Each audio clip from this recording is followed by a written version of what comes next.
Eastland English. Welcome back to Eastland English. I am Yudee. And I'm Robert. This is English Collocations sample test tutorial number 1. Before we begin this sample test, we should know what collocations are. Indeed. Let's look at the word. The prefix co means together. The root word location means place. The whole word collocations is a noun for words that are found in place together. This is a category of English that sometimes defies logic. You'll see many examples coming up. There are many different types and patterns. The best way to learn them is in context. And the best way to remember them is as groups or chunks of words. What does this video present? Well, let's show them. In this video, all of the collocations are tested in sentences, which means you'll get some context. There are 4 choices for each. Don't forget to choose your answer first. This video will evaluate your familiarity with native patterns of speech and writing. The benefit for you is that correct collocations help you sound more natural. Directions. Choose the best option to complete each sentence. Number 1.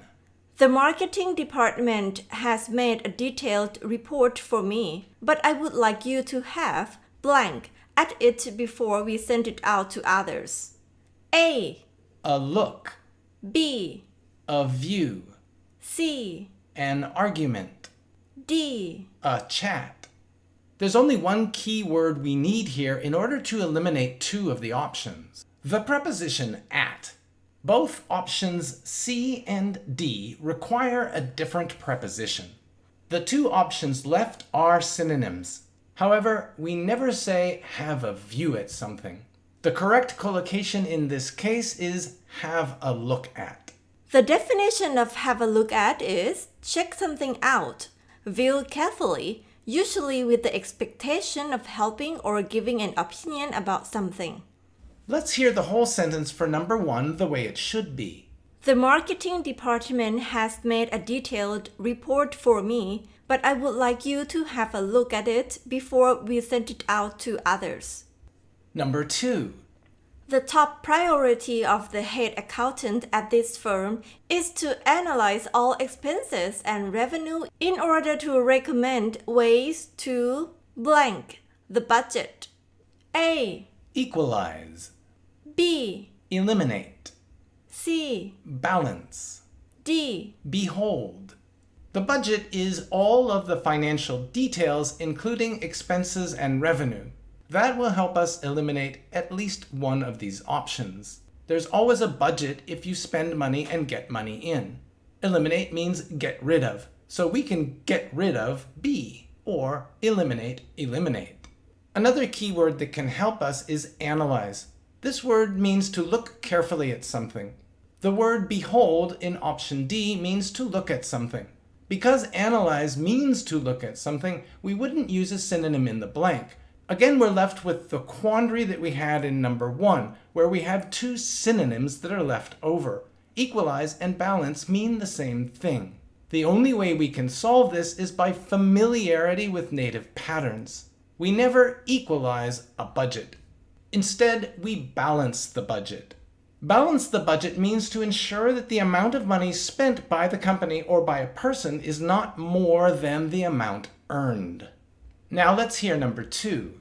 The top priority of the head accountant at this firm is to analyze all expenses and revenue in order to recommend ways to balance the budget. Number 3.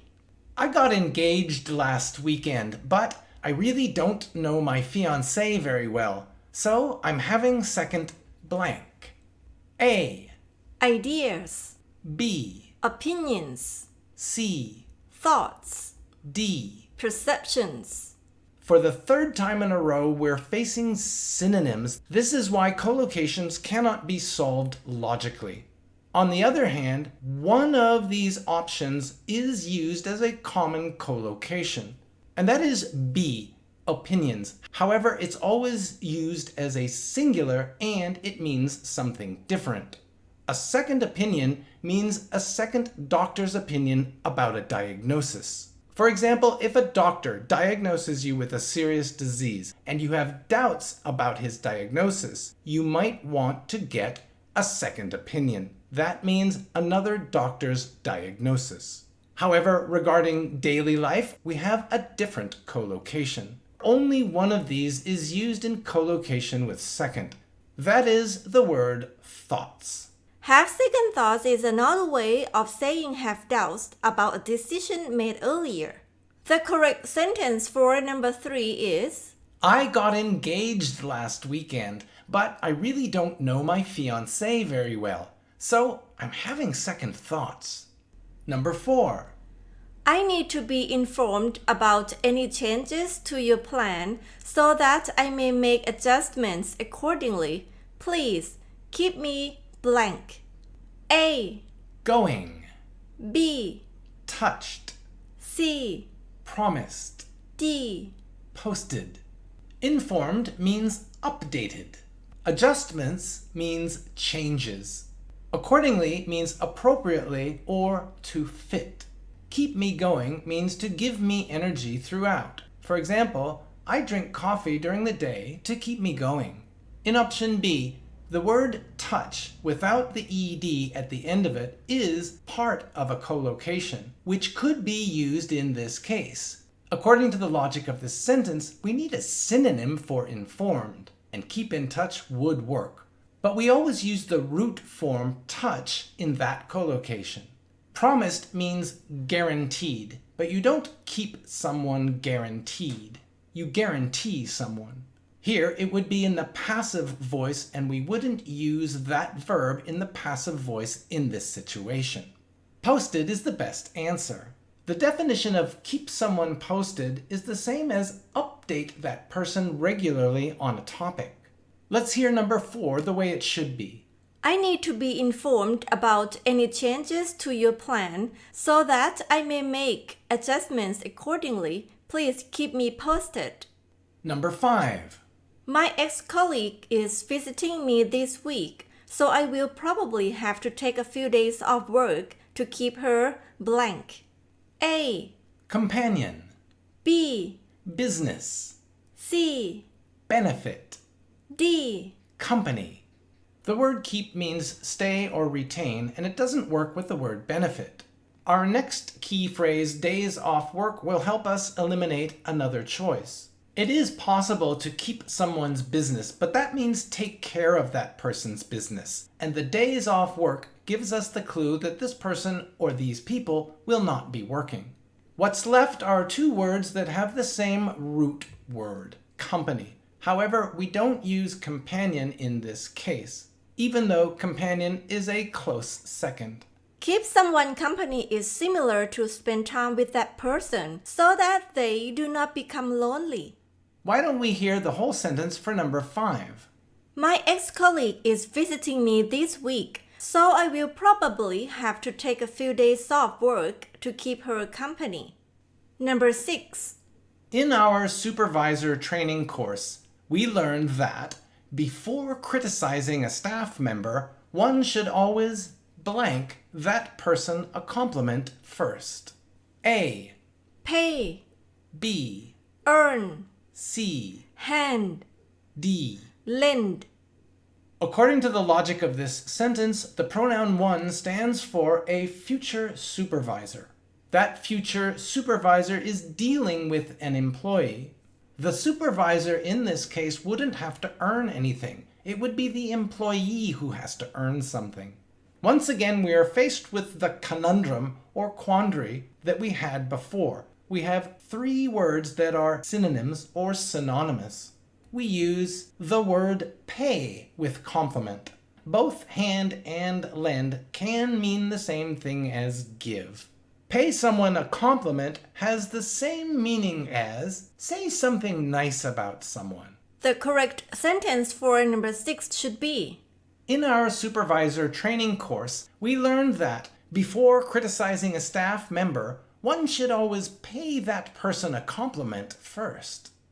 Number 7. The deadline for this is next Friday. Because you are a responsible person, we expect that you will get it done blank time. A, by, B, on, C, over, D. after.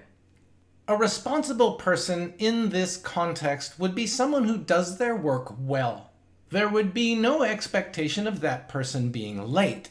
Overtime is a general phrase that means through time, but there's no specific deadline in that phrase.